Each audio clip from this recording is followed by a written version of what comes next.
Okay, we're going to start today's session by signing in to our Google account. I'm going to start by sharing my screen so you guys can follow along right on screen with the next steps. First, we're going to navigate to the sign in button that's located in the top right corner of the google.com page. We're going to single click that and it'll take us to a new screen where it's asking for our Google account name. Go ahead and enter your Google account name and password.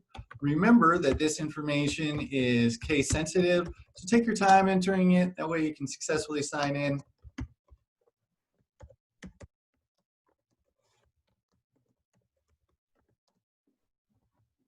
Once successfully signed in, our icon will now change in the top right corner. Give it a moment here. Next to the waffle, from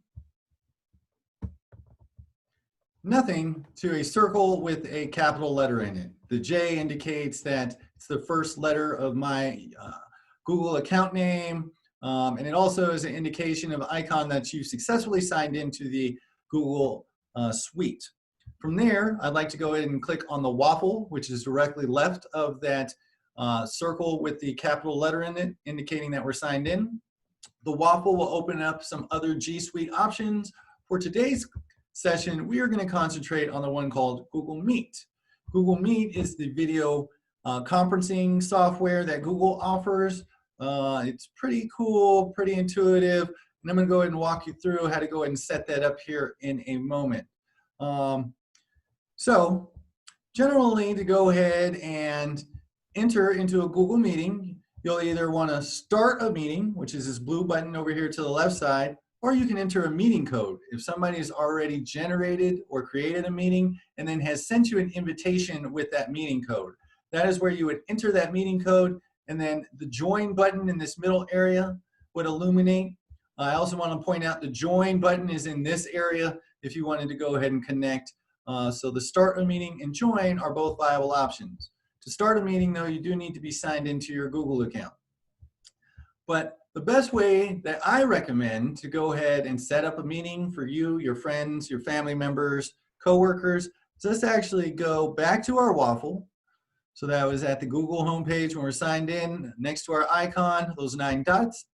And I want to locate something called the calendar, because I think the calendar is honestly the best way to go ahead and get a Google Meet set up. You will have to go ahead and sign back into your account, so that way we can use the G Suite product. So once again, your password is going to be case sensitive. Take your time entering it so you can successfully sign in.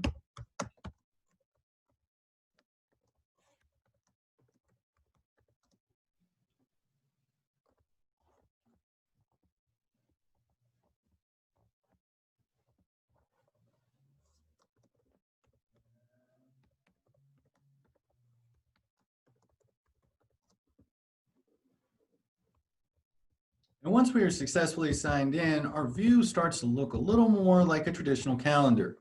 For this particular session, I'm going to go ahead and demonstrate how we can go ahead and set up. Appears I'm having some sort of internet connection here. Moment.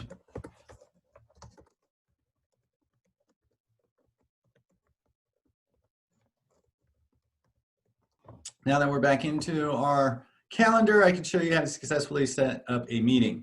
I'm going to go ahead and pick up a meeting on Friday, New Year's Day, January 1st, 2020. So the first thing I'm going to do is pick a time for my meeting.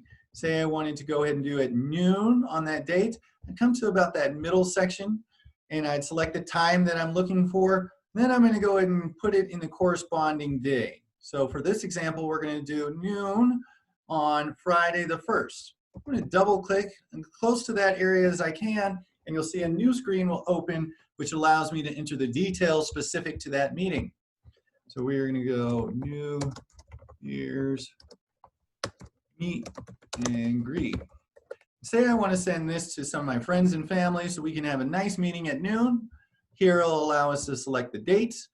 We have the correct date of January 1st selected. We can amend the date and time in the sections directly next to it. We can also put if this is a reoccurring or if it may have one particular start and end date. So say it's Monday through Friday. We can also indicate the time zone. If the time zone may be for somebody other than where we currently are. This is also valuable if you're sending invitations to people who live outside of your local area. There's a repeat function here, which allows us to repeat that request either daily, weekly, on every Friday, monthly on the first Friday, annually on January 1st, every week, Monday through Friday, or even custom frequencies. It's quite a handy area to go ahead and continue scheduling meetings as needed. Now, you'll notice here there's a section called Event Details. This kind of gives us more specifics, but the main specific that we're looking for is this blue box right here, Add Google Meet Video Conferencing. Once we've clicked that, it will then automatically generate a meeting code for you. This meeting code, then you can now copy and paste to share with others, or even a simplified method is I can now begin to add guests to my new event that I've created. So I'm going to add some of my friends here over at Diverse IT as guests to my event, and an invitation will then be sent.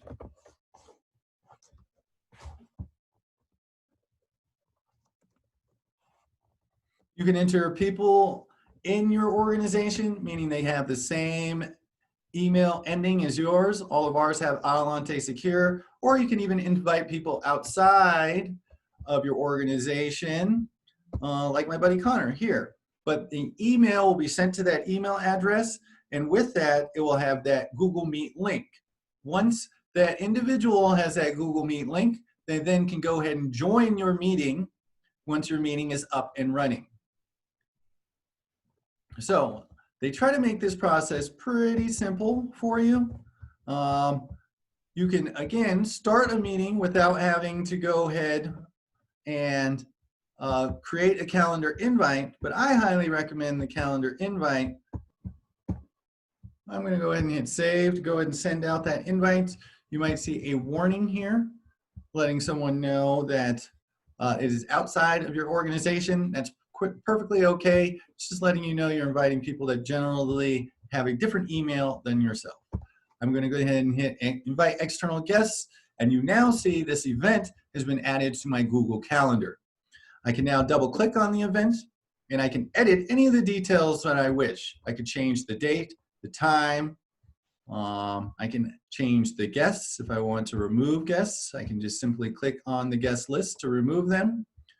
But again, you can make whatever changes that you wish. Once those changes are complete, we're going to hit the save icon again, send out those notifications, and those have been changed. Another thing that I would like to point out briefly is you don't need to wait for your meeting to go ahead and start 12 to 1 on January of 2021.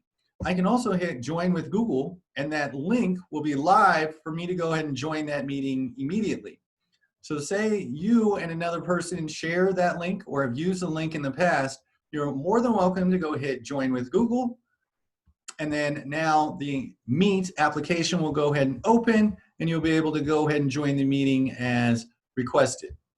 So this would be kind of the same landing page or where you would end up if you had only created a meeting and did not add it to your calendar.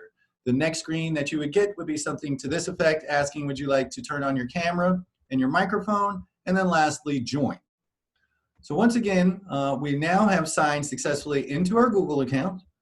We have navigated to the waffle area to go ahead and pull up our Gmeet application. We took a brief look at the Gmeet application because then we really wanted to dig a little deeper into the calendar application where we can go ahead and start to schedule the Gmeets and send those invitations to people as we deem fit. So once again, I hope that we have shown you how to go ahead and get connected to somebody using one of the more versatile, newer, and innovative products on the internet today. I love G Suite products. They're predominantly free, and they're great for communication and for connecting with people all over the world, friends, families, and colleagues. I encourage you to use these products, and I look forward to simplifying some additional solutions with you here soon.